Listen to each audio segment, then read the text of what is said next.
Live yet.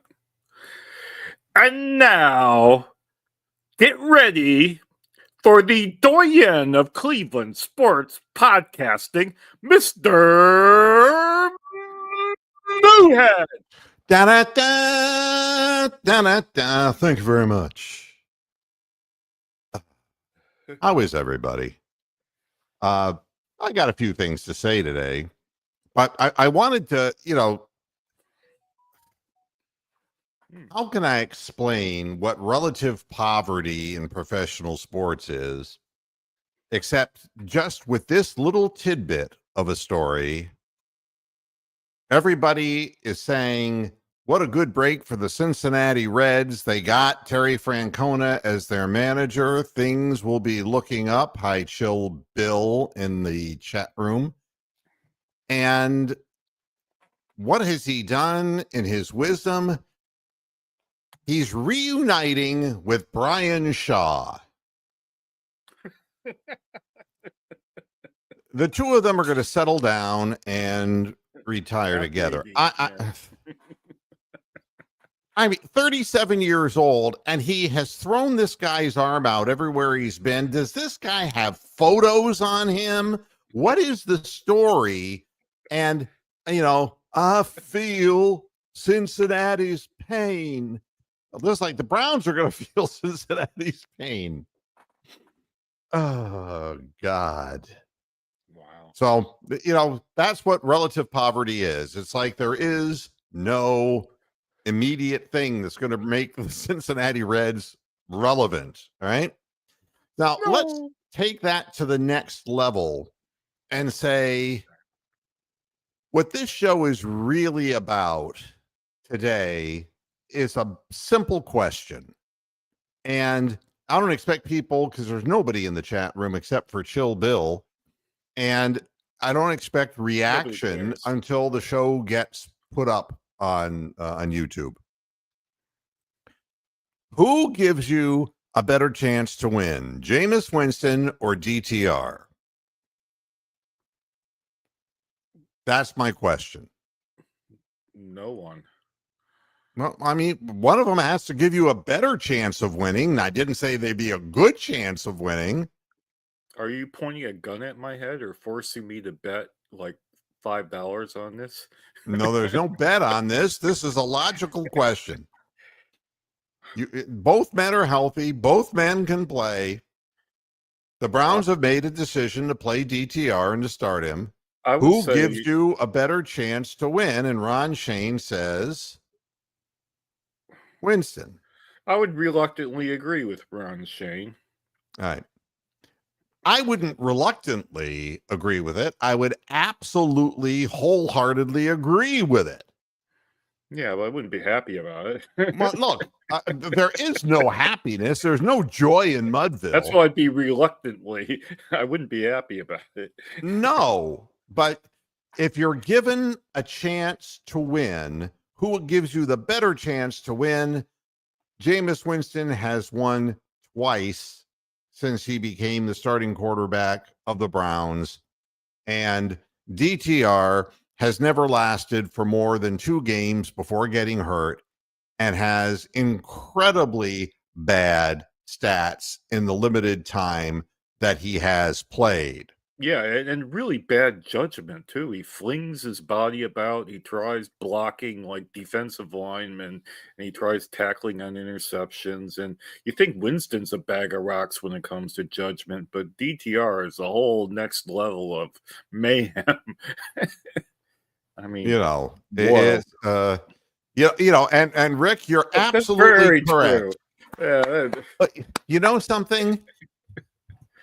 If the one game where Winston throws for 400 or 500 yards, 495 even. Yeah, and he's thrown for 400 before in his career in New Orleans too. Correct. He does give you the ability at any given moment, not consistently. Hi, Big Lurker. Hey, Big not consistently, but he's proven he can do it. DTR looks like one of those children they used to show in the starving third world country commercials. Not Biafra. He's got Yes. with the extended belly and then the He flies covering his flies all over. eyebrows. Yeah, right. Yeah, I and mean, won't you sick fuck give him some money? God damn it! Yeah, and, exactly. DTR comes out in the field. It's like, okay, let's go, guys. Let's go. I mean, the team Oh has no chance to win with Dorian Thompson Robinson. He was a 6th round fucking pick. Nobody wanted him in the NFL. The Browns took a the guy is not sized properly. He doesn't no, have arm strength, and he doesn't appear to be able to read his progressions quickly enough. He runs the ball, and when he runs the ball, he's not nearly as fast as Lamar Jackson, and that makes him more hittable. And when he gets hurt, he immediately injures himself. well, he Okay? crumbles like a box of rocks, man. That's right. I will guarantee you, as I sit here today, that he won't make it through this game. Well, that's harsh, but I hope he does. As far as he No. doesn't get killed, I don't I want. I hope don't that want to see he him gets the killed. sense in his head that when this happens again, that he's not fit for this. I know the Right. money is good even if you sit on your ass, but it's not worth your fucking life. This guy's Yeah. got no business. And you want to know what it's triggered? What's it triggered? It has triggered Myles Garrett to the point where he says, I'm not interested in a rebuild. I'm trying to win. For the first Wow. time, Myles Garrett is done. He's finished. And I told you, you had to trade him. But no, No, Jimmy they didn't listen. fucking idiot trucker sucker Haslam Yeah. waits until this happens, which devalues the player. Yeah. Unbelievable. Yeah. Well, for me, I mean, first of all, I want to win, Garrett said. I want the Browns to be able to put me and us in a position to win. Me first, us second. I'm Yeah. not trying to rebuild. I'm trying to win right now. I want that to be apparent. When the season's over and we have those discussions, I want them to be able to illuminate that for me, illustrate for me, so that can be something that I can see in the near future. Wow. So how is Wow. Jimmy going to like this? No, D ain't gonna like it either. Yeah. I mean, the bottom line is you better show me that what your plan is to win now, or else I'm out of here. That's the message. And Jimmy Haslam is perplexed. He has no plan for winning now. No, he doesn't even have the concept of a plan. And I'll tell you something else. The greatest owners in history, if you put them in this position, would not have an immediate answer on how to win now. Okay? This guy has created a nonstop progression of accidents, errors, mistakes that cannot be undone. Can you imagine if this was the plot line of Back to the Future? You wouldn't know where to go back to fix it. You would know. You wouldn't know what year. You wouldn't know what to change to fix it because there's so many things that would have to be fixed. Fucking Doc would be like, "We're going where? Where are we going now?" Stupid. You wouldn't know where to go back is right because there have been so many mistakes made. Yeah. Can you tie it down to one thing? No, it's just an incredible series of things that only a stupid idiot like Jimmy Haslam could possibly do. Well, maybe go back to Randy Lerner and tell him to sell the team to somebody else. I mean, that would probably be what I would try to do, but fuck that. I don't know. I know you miss Baker, but Oh, your man he's crush. still alive. Your man crush, you can follow him where he is. Yeah, you follow him wherever you go. I mean, there's LeBron James fans that follow him everywhere. Does your penis get hard when you say his name? Yeah. Wow. Baker Mayfield didn't win in Cleveland, and he wouldn't have won in Cleveland. Don't you understand? He had the best situation that anybody had in Cleveland. He had the best offensive line, the best running back. He had Odell Beckham Jr., who hadn't yet made Jarvis an ass Landry, of himself. Jarvis a Landry, who young wasn't yet crippled. Njoku. A Yep. young Njoku. He had more than any of the other quarterbacks who failed in Cleveland. That's Yep. a fact. I've gone back and watched the replays of the 2020 season. He had weapons.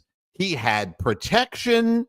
He had a running game so he could do play action passes, so he could haul his little Yep. chubby short ass out of the pocket so Yep. that he could see, so he wouldn't get passes knocked down. He had everything that he needed. And you know what he did with it? He had one good year. And after that, he made the worst, if you want to talk about the worst trade, the worst decision in football history by laying into somebody and injuring himself by trying to be gung-ho blocking man downfield. Stupid, that ruined his idiot, value. lunkhead. Yeah. So, no, I don't miss Baker. What I miss is football in Cleveland. That's what I miss. Yeah, I miss we haven't having a team for 40 fucking years. We haven't the team worth watching for 40 years. I just have watched that offensive line grow old and injured while the idiot owner has done nothing to refill except DeWand and God only knows Jedrick. All right. Yeah. And both men did not come that highly recommended and whiffing on Tristan Wirfs to get Jedrick Wills. Anything that he could do that was wrong, his people and he have done it. So the linemen have gotten old and broken down. Nick Chubb is done. Yeah. And you can thank it all that Nick Chubb never had the opportunity to say what Myles Garrett said today. It's like, look, if we're not going to win now, trade me. He never had the time. He gave up. He gave up his ability. He gave up his to run body. Yeah, he gave up his body. He's not going to be the player anywhere. All right. And Jimmy's going to keep making billions of dollars. And I mean billions because he's worth $8.5 billion. Jimmy Haslam is worth $8.5 billion. That's with a B, dollars. All right. And Nick Chubb's never going to get an opportunity for a contract like he had ever again, thanks to Jimmy Haslam and not continuing to feed an offensive line to his offense. Doesn't matter who the offensive coordinator is, who's calling the plays. You can't block, you can't win. No. And if you're not physically capable of doing it anymore, you're not physically capable of doing it. Then he said, getting all the guys back, I think that would really keep my mind at rest and keep me settled. Not just mine, a lot of the guys on the defense, the D-line around the team. But we have to continue to take strides forward, not just as players, but from the top down. From the top down, Myles Garrett says. And Jimmy is listening to this, dropping N-bombs in his private meetings with D. Yeah. He is a bigot, Or don't forget, he ran a bigoted company, Flying Pilot J, as their management team. Just go back and listen to the tapes. I don't need to tell you about this. Yeah. Myles Garrett also discussed the possibility of moving on from Cleveland if the team decides to rebuild. I mean, it's a possibility, but I want to be a Cleveland Brown, Garrett said. I want to play here, play my career here. But if we choose to do a rebuild and it's 2, 3, 4 years out, I want to be able to compete and play at a high level, play meaningful games and be playing past January. It ain't happening in Cleveland. Not for, I don't know. It's not going to happen as long as Jimmy Haslam is here. Correct, yeah. And I don't mean to be like the guy who brings everybody down, but as long as that fucking idiot is there, we'll fail. Yep. And it's amazing. Look at the time that he's been there. He's been there since 2011. Can you imagine? Yeah. the Cleveland Cavaliers, from the time that Dan Gilbert purchased them, and you see the championship team, first they used the draft pick on the right guy. What a concept. Wow, yeah. What a concept. They got LeBron James, all right? People say, well, that was a no-brainer.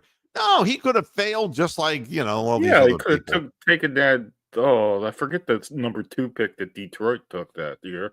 Oh, Yeah, and they yeah. passed on Carmelo and all these other people. Yep.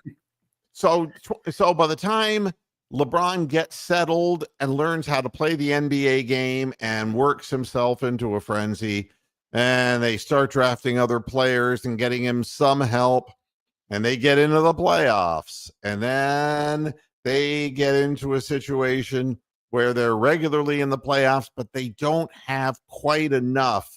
They got too many Danielle Marshalls and not Boogie enough Kevin Gibsons. Loves and Kyrie Irvings, okay? Yeah. And so LeBron comes back to finish the job, and Dan Gilbert shelled out the coin. Yeah. He shelled out the money to make it all possible. And the decisions that were made by the Cavaliers front office were the right decisions. And here we are again after LeBron decimates the town again by leaving and taking his talents out west, which I don't blame him for, but that's his life and what he needs to do. The Cavaliers picked it up and they redrafted and rebuilt a team. They brought Donovan Mitchell over from who's a legitimate NBA star from Utah. Ooh, and they drafted Evan Mobley. And, now anyone want to ask me, who would you rather have, Scotty Barnes or Evan Mobley?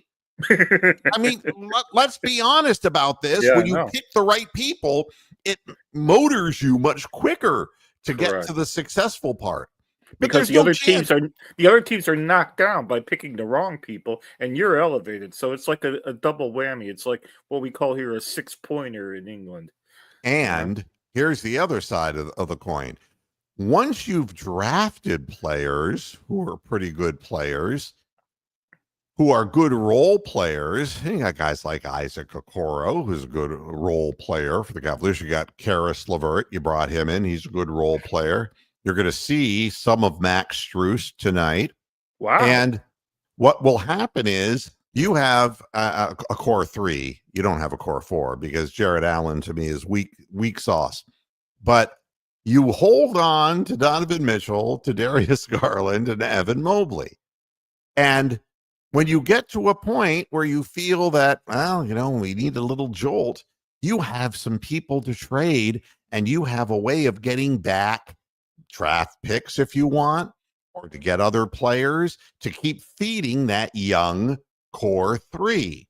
Yeah. That's the way you keep winning. You cannot decimate everything and blow up a bridge behind you and expect that you're going to rebuild that bridge overnight.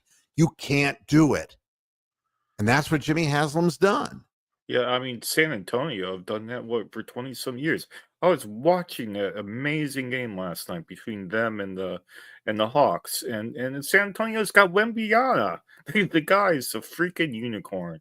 So and nearly beat them single-handedly. Yeah, so. I mean, it's a matter.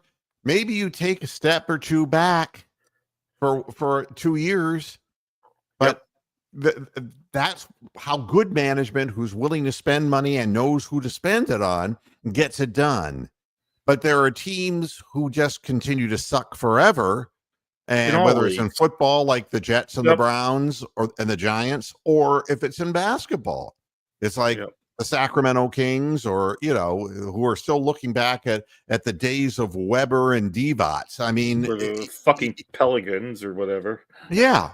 I mean, it's like, we go with Zion Williamson. And, I was sitting there telling people when they went with Zion, it's like, it isn't that he lacks talent, but any guy, and I remember comparing him to Greg Oden. Do you remember that?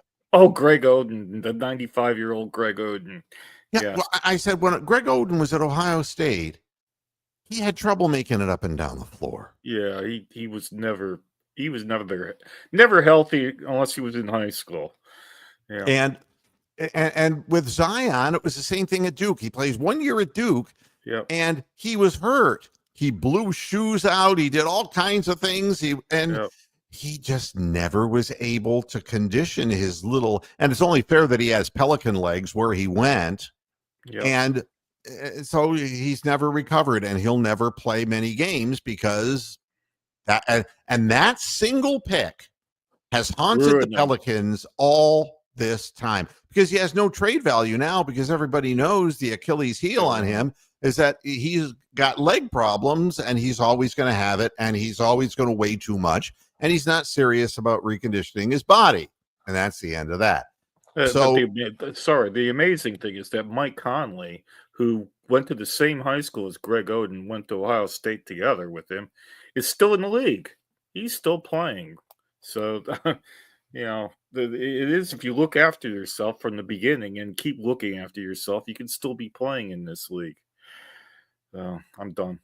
And I'm looking at what people are saying. Yeah, now we're back to 1-32. Exactly. We never were out of 1-32. It was the fluky. reason. The reason you love Baker, dude, is because the team actually got some linemen, and it wasn't through the draft. They got Conklin, who was always hurt, but he got him at what appeared to be a reasonable age from Jacksonville. Yep. And you got Wyatt Teller from Buffalo. The waiver bar almost, I think. Yeah. Wyatt Teller was perfect for the zone blocking scheme that we use, but he wasn't doing shit in Buffalo. All right. So that's smart stuff, bringing people in like that. And then you build your line, you build your running game. And then the pick of Nick Chubb was great.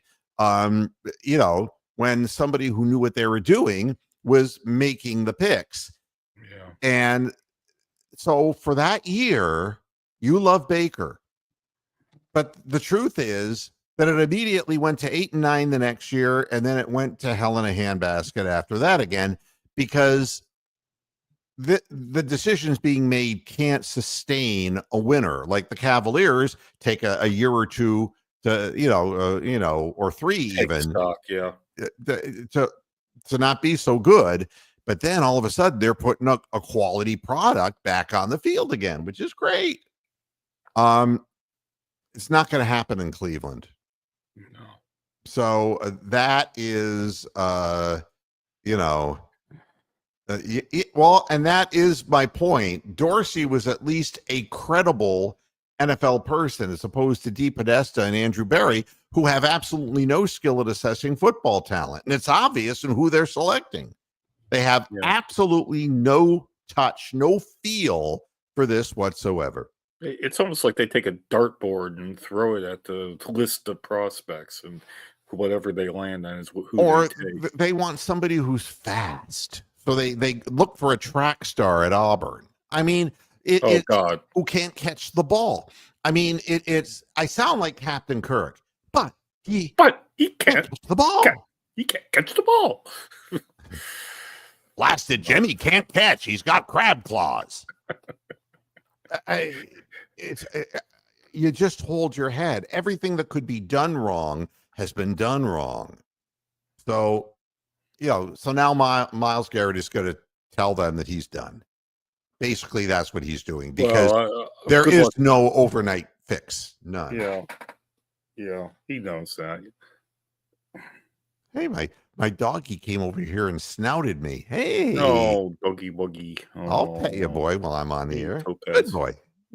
Topaz the Wolf. He's my favorite doggy. He probably thinks that I'm upset, and so he's coming over to Yeah. He could tell. They could tell these things. Oh, yeah. These animals. So what about the Cavs? I mean, are you done talking about the Haslam crime family? Yeah, I just want to say the Browns are going to get crushed. They're going to lose, and they're going to lose abysmally. It's going to be like a big offensive weapon thing against them. It'll be 38-10, and it does. And I hope it's 72-0 because nobody's going to want to stick around after that. And Yeah. Well, at least it's been the Browns have had the ignominy of having 2 games flexed out of prime time. Has Yeah. any team ever had that happen to them? I don't I think mean, so. I think somebody should try to look that up, whether any team's lost 2 primetime games. Yeah, and thank God for that too, because it gives me a bit of normal sleeping time, but anyway. Yeah. And also, And big uh, worker.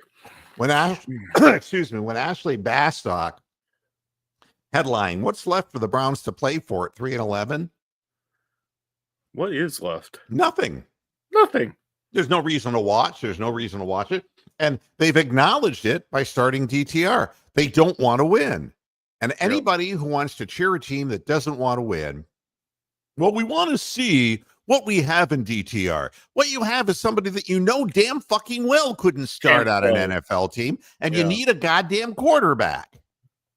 There's probably 12 Ugh. college football teams that wouldn't have DTR playing for them. I don't know. He, If they he put would, him in the transfer portal, that's which what I was going to say. He'd be which lost in team the would he portal.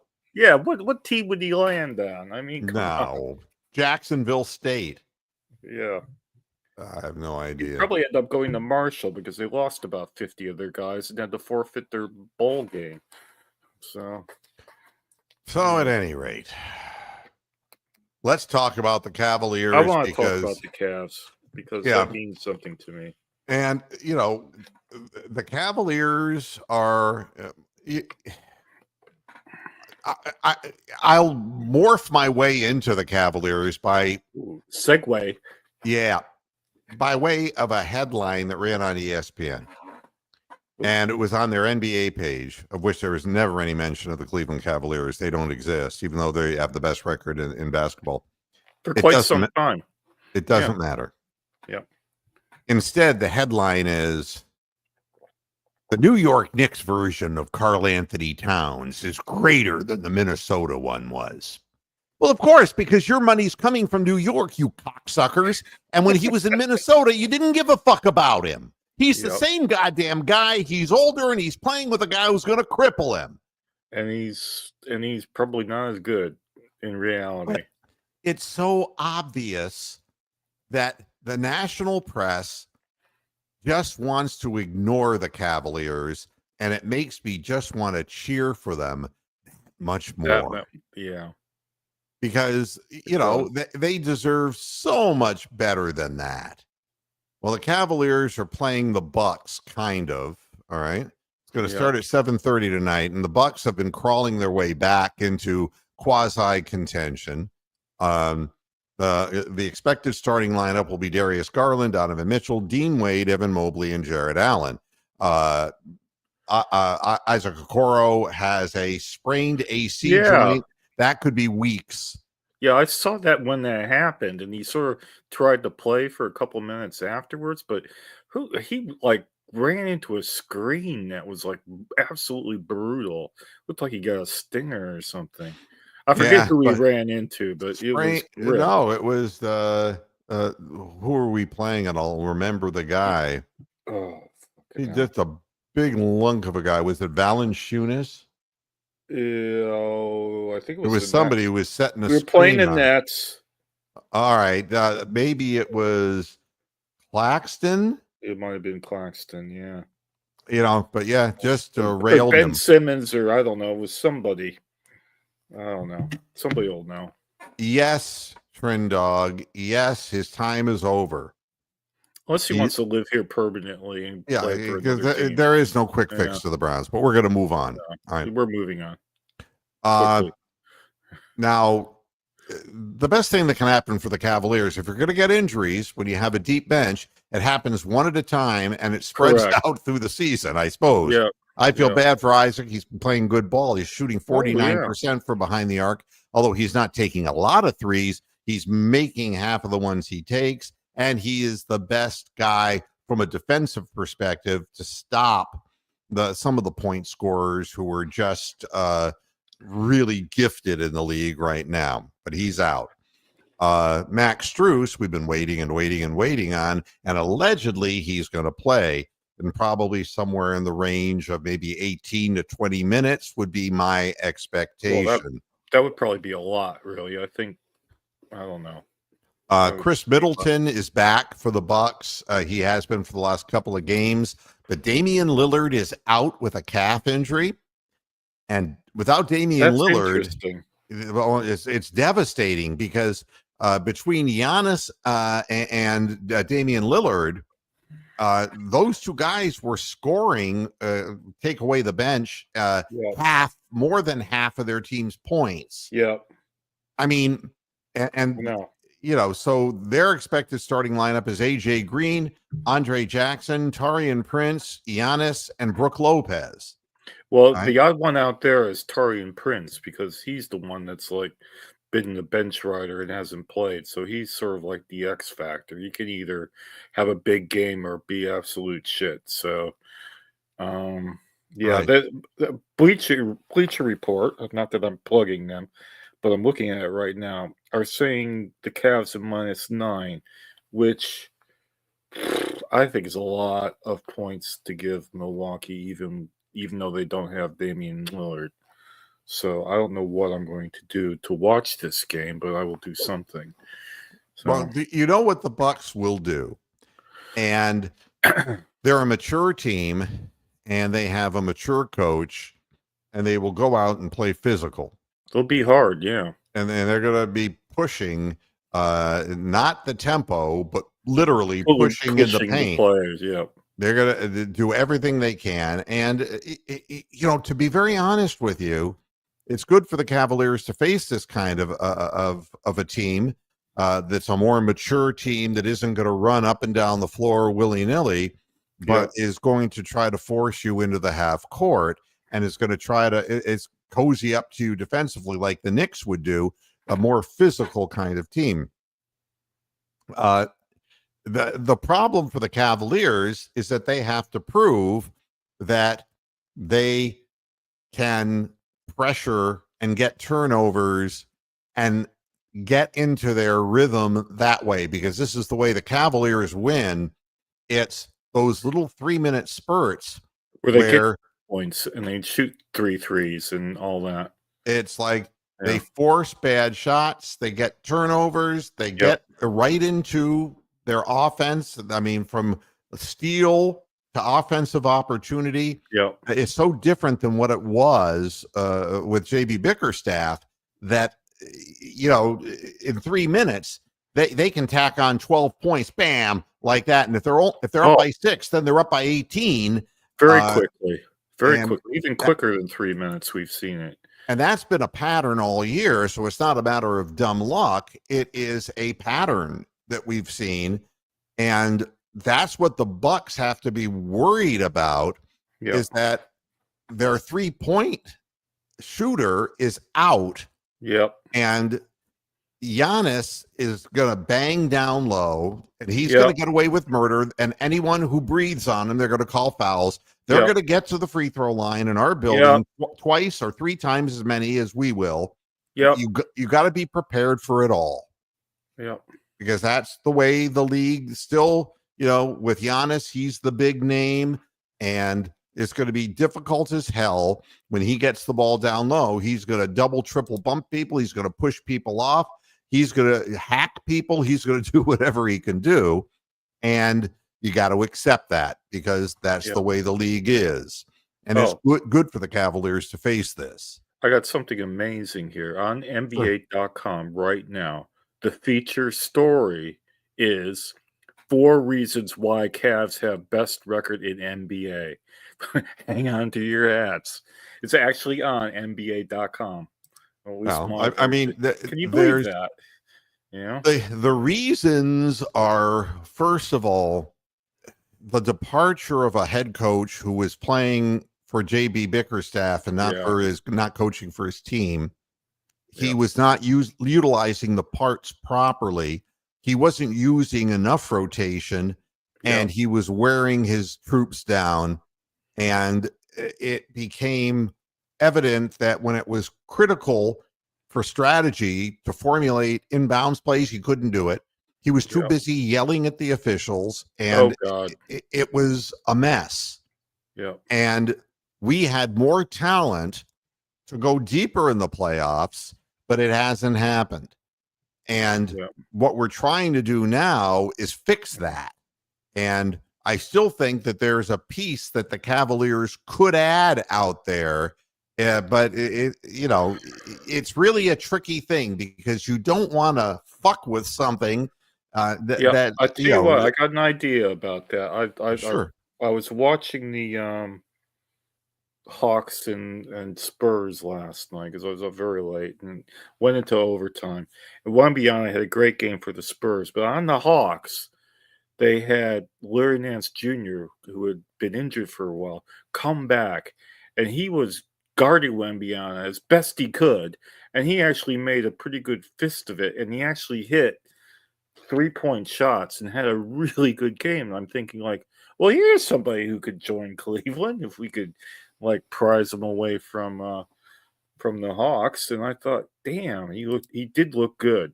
So Well, there's a number of there players there are that players out there fit the mold. If you, I'll give you an example. Dean Wade can't make 3-point shots to save his soul this anymore. year, Not and anymore, yeah. he's not physical. He does play defense and he tries, okay, which makes it more than Jared Allen, who doesn't always try on the floor. Dean Wade always tries, but he's limited. And Dean Wade has to be set to shoot the ball, and even then, he's not Oh, no. successful. And he gets Oh, injured very easily for a yeah. guy who's a defensive kind of guy, first and foremost. And you don't want to fuck with your bench right now. I mean, Dean Wade can start, and it isn't going to kill you because you're still going to bring in the guys you bring in. Karras is going to come in with points, Yep. and you're still hoping that Sam Merrill can find his shot because he's going to get looks. I mean, Yeah. that's for sure. Well, he does Uh, have good games, and then he has absolutely awful games. So, I mean, yeah, he's a not as treacherous one consistent to as he was support. last year. Yeah. Nah.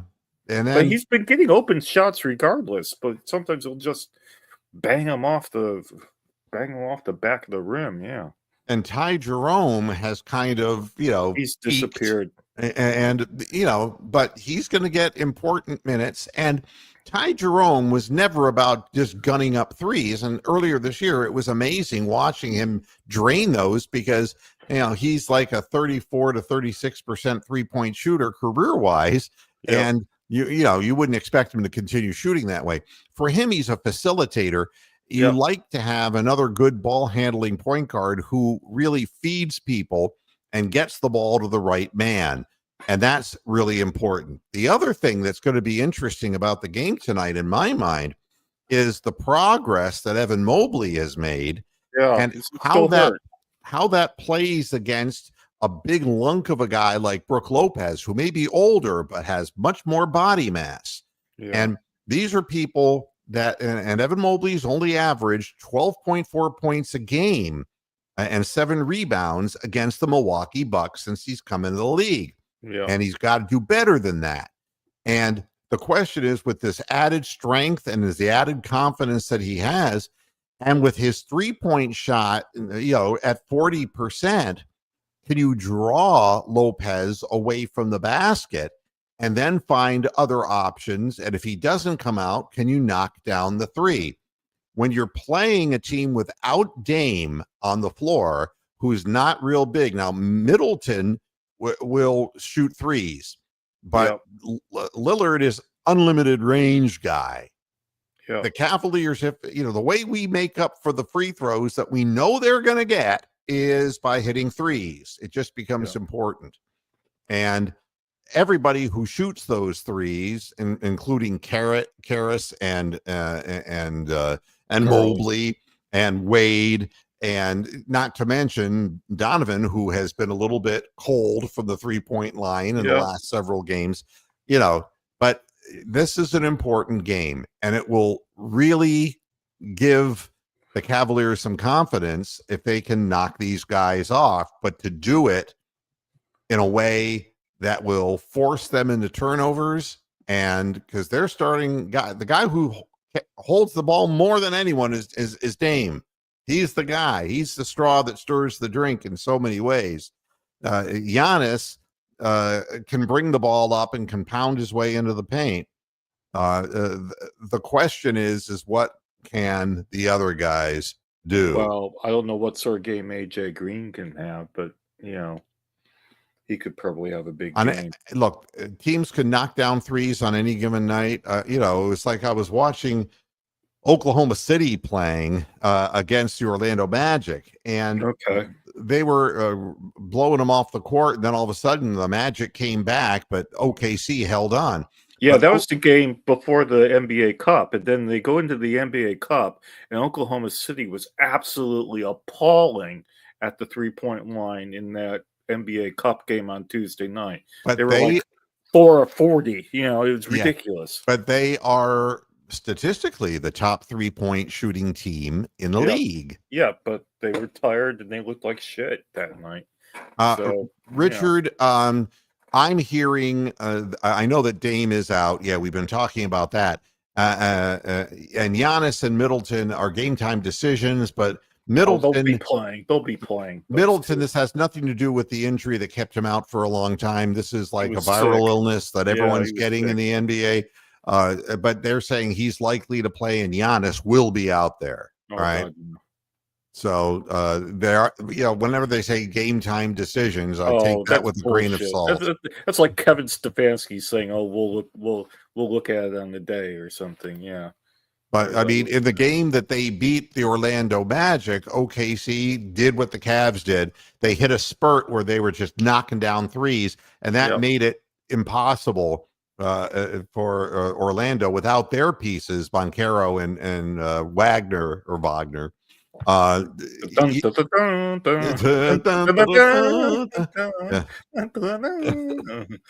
Sorry.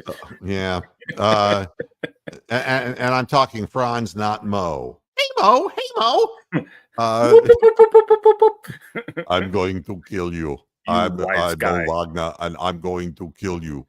I have no discernible ability. Break you. I will break you. That's right. I will break you. Ivan Drago.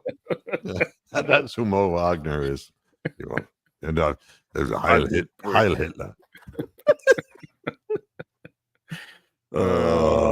We about ready to get silly, man, because I could probably get silly, but I don't know about this game. I gotta find some, for people who don't know out there. I know Mr. Moohead knows this, but in England, NBA games you can watch as much as you want as long as you bet a minimum amount at a bookie, and they will stream the thing for you, and they will and you won't be subjected to any viruses or any commercials. Do they provide you a hooker as well? They provide, well, they should do, really, but so you can watch a safe stream, basically.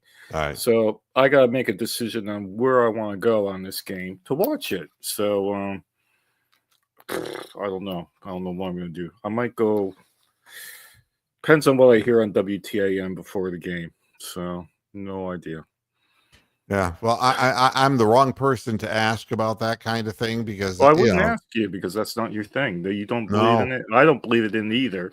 But it's actually cheaper than NBA League Pass. If the Bucks go out and shoot for 40 free throws, all bets are off. Bets are off.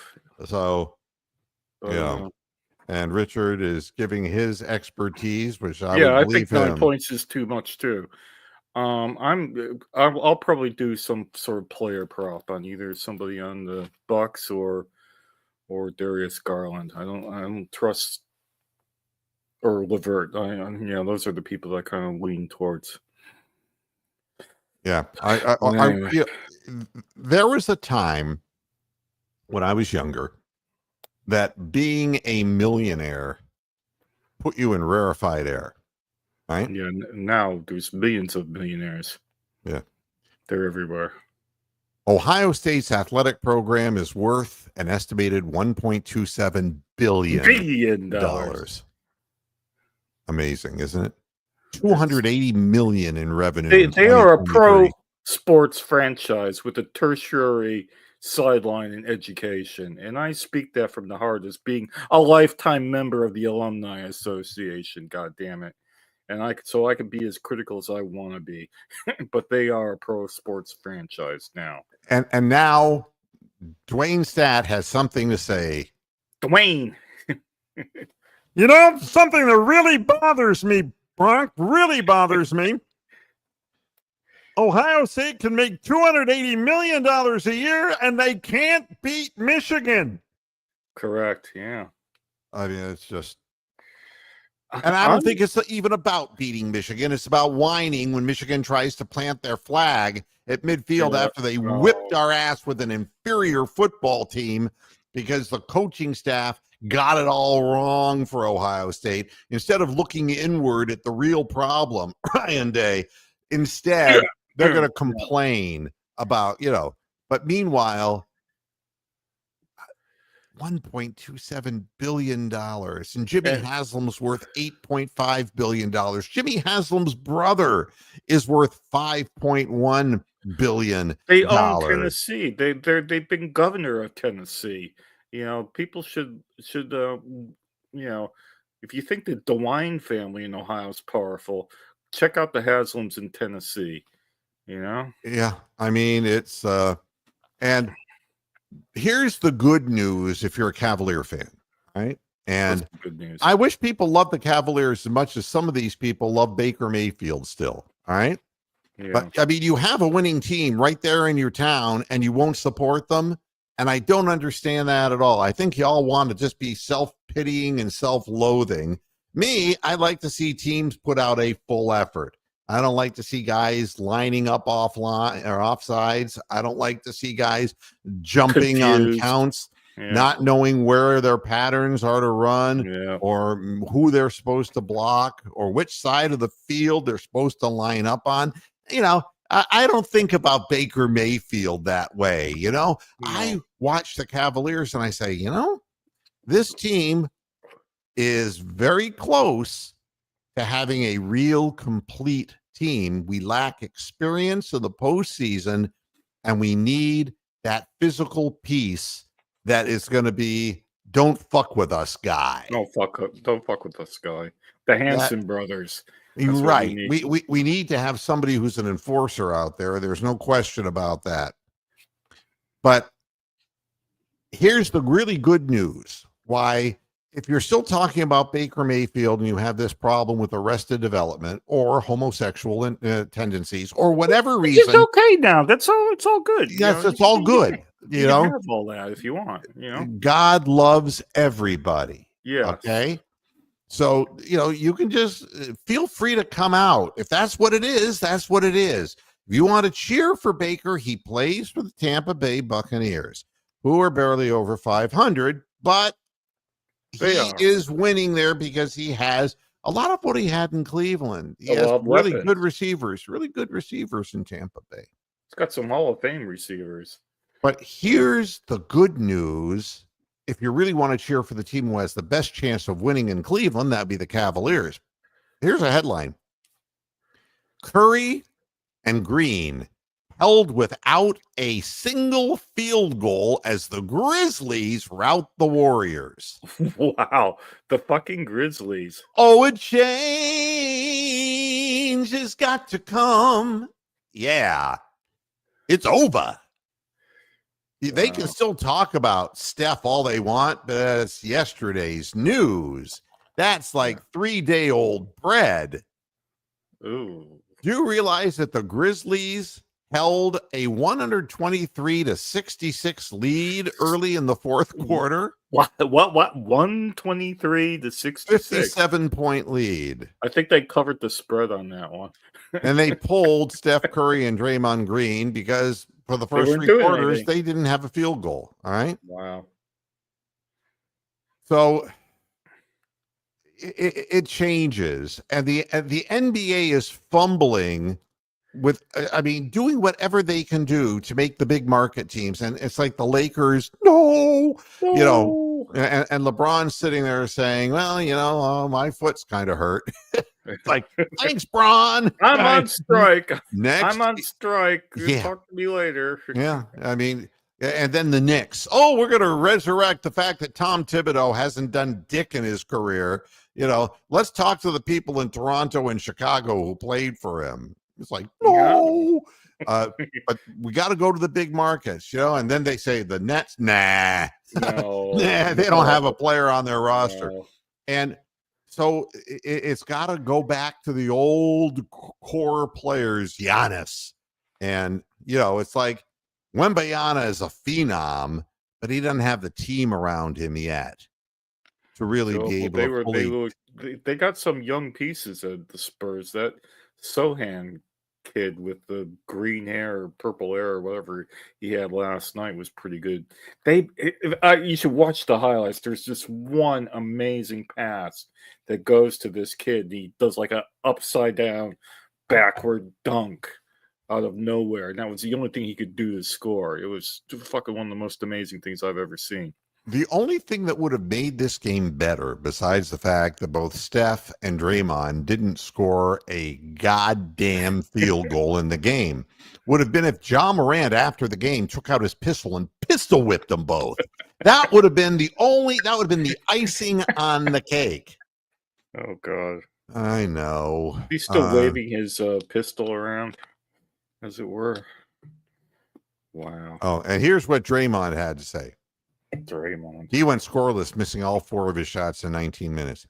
Damn, that happened, Green said, which doesn't make sense. When he was told that he and Curry didn't make a field goal in a game together for the first time. Oh, shit, that's crazy. They did a good job. Give them some credit. I got my money. Well, he did go to Michigan State, Draymond, so you can't expect a lot from him. I mean, look, Draymond's 13-year veteran, Yeah. He was a minus 42 on his court time, and Steph was a minus 41. Can you believe that? Oh, man. That's boy, that would have been a game. I would have laughed the whole game. And here's what Steph said. First time for everything, right? I never thought that I would be in a situation or a result of the game like this. From the very jump, they kind of punched us in the mouth. We didn't have an answer. That was kind of embarrassing. Golden State is 14-12, no better than a 500 basketball team, and they've lost 9 of their past 11 games after starting 12-3, and it's only going to get worse because they're old. Well, I am looking. NBA's got to turn to somebody. I'm looking at the box score of that game now because I called it up. Guess who was the amongst the starters, who the top scorer was? Oh, I have no idea. It was Andrew Wiggins, got 19. Ah, that's nice. Andrew Wiggins. There you go. They don't have any kind of a team in Golden State. That's, again, you ride with it as long as you can ride with it, and then guys get old and you got to replace them, and they haven't been able to figure that one out. One more reason why, if somebody comes and knocks on your door and says, we're taking bets for the Cleveland Browns game, that no, Dustin Hopkins is back. He's back, ready to return after sitting out week 15. Dustin allegedly has worked out his mechanical problems. He bought a new car. I feel great for the guy. Yeah, It's not a guy who's kicked as long as he has. It's not a mechanical thing. It's up here. Mental. Yeah, he needs more than a new Ryobi battery. The only good news for Dustin Hopkins is the bad news. He's going to get plenty of opportunities because DTR ain't going to find the fucking end zone. No, I can tell you that. So he's back, and once again, as the Browns' Riley Patterson, who had substituted for him last week, was plucked off of the waiver wire. Plucked from obscurity. Yeah, well, he'll get an opportunity to play. Ken Dorsey, for his part, before we get out of here, he's saying he wants Dorian Thompson-Robinson to stay balanced in his first start of the season. I don't know what that means. I don't know. Who knows what anything means, man? Here's what Ken said, and I like Ken personally. Ken's your buddy. You I like your Ken. gym buddy. Let's Yeah. play within the system. Let's trust our progressions. Trust our reads. Trust yourself. Trust your guys around you, and good things will happen. So I think that's something that's going to be obviously new for me, is calling plays with Dorian. I haven't called plays with him except in the preseason, and just getting that feel of getting him into a rhythm as quickly as possible. Check down Charlie. Yeah. Throw a bunch of 4-yard passes. Check down Charlie. That's what you're going to get. Somebody's going to jump one of those short little patterns out in the flat and pick six it. Yeah, what's the guy in the Bengals? Hendrickson or whatever his name. They got some sort of J.J. Watt equivalent over there, or T.J. Watt, or whatever his name is. I don't know. I don't care. I won't be sleeping during that game. I mean, look at this. Wednesday, 2 days ago, was DTR's first regular season practice as the team's starting quarterback. Oh, that's going to be good. That's enough preparation. Yeah. That's like giving him the lead role in Cabaret and giving him 2 days to work on it. There you go. Go out and sing the Sally Bowles role.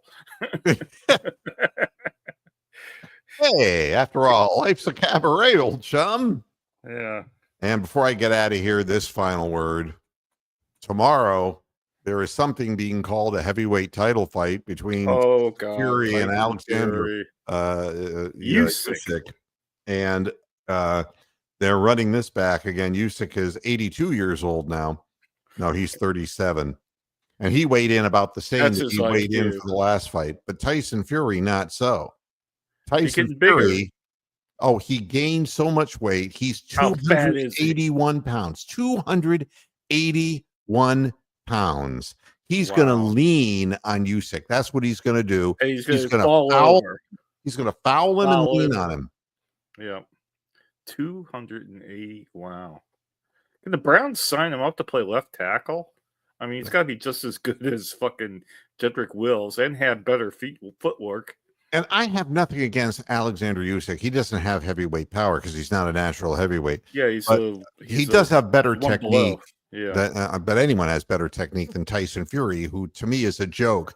And the fact that he beat Deontay Wilder, who was a joke, and had no chin and had no stamina, and he got started fighting when he was 52 years old, or whatever the story was. This is what passes for a heavyweight title fight. Yeah, I know. It's pay for view here because Tyson Fury's kind of a big deal. I would pay to see that too, Amsterdam.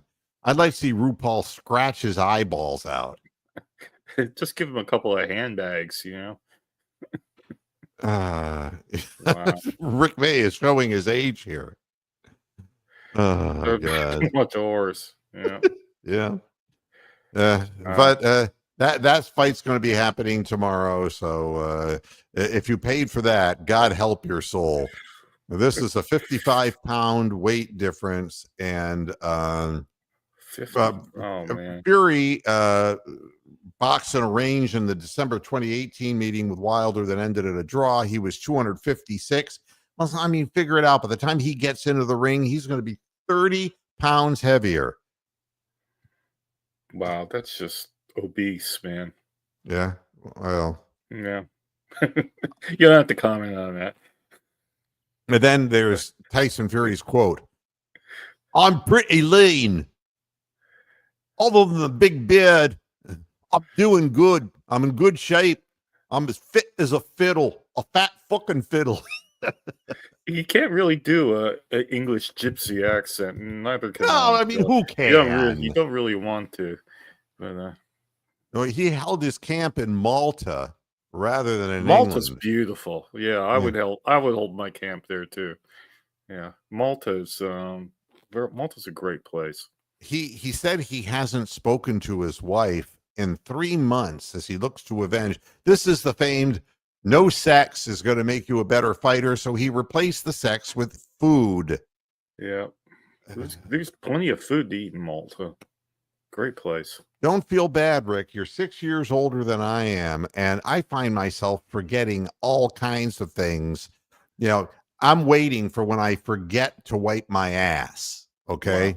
You still Yeah. remember like 29 different Browns quarterbacks, though. So Yeah. yeah. I mean, right now it's all right, but you know,